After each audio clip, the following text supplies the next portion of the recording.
பிடித்து மின்னலை பிடித்து மேகத்தில் துடைத்து பெண் என்று படைத்து வீதியில் விட்டு விட்டான்.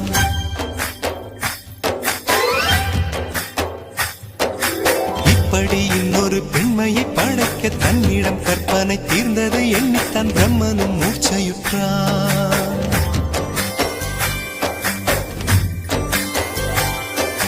மின்னலை பிடித்து மேகத்தில் துடைத்து பெண் என்று படைத்து வீதியில் விட்டு விட்டான். தீர்ந்ததை எண்ணித்தான் பிரம்மனும் மூர்ச்சையுற்றான்.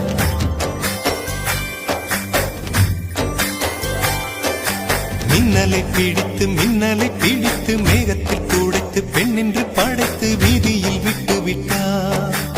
இப்படி இன்னொரு பெண்மையை படைக்க தன்னிடம் கற்பனை தீர்ந்ததை எண்ணித்தான் பிரம்மனும் மூர்ச்சையுற்றான்.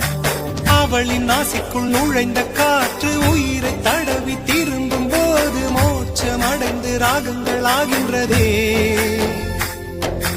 மழையின் துளிகள் அவளை நனைத்து மார்பு கடந்து இறங்கும் பொழுது முக்தி அடைந்து முத்துக்கள் ஆகின்றதே. மின்னலை பிடித்து மேகத்தில் துடைத்து பெண் என்று படைத்து வீதியில் விட்டு விட்டான்.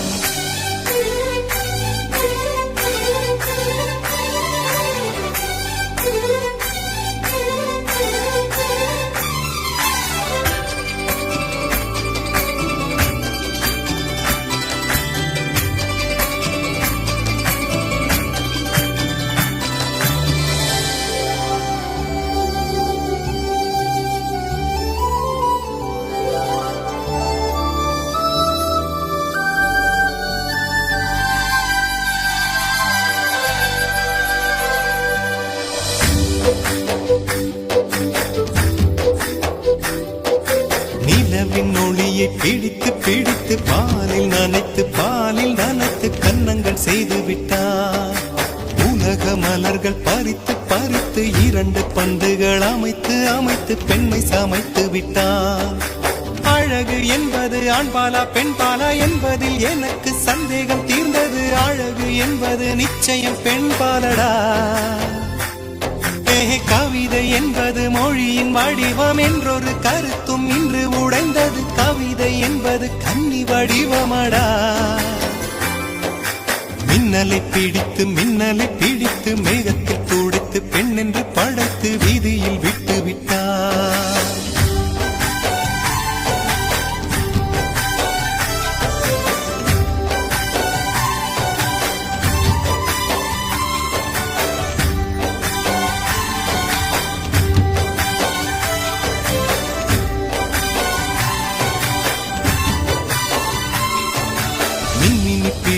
மின்மினி பிடித்து கண்களில் பதித்து கண்மணி கண் பறித்தாள்.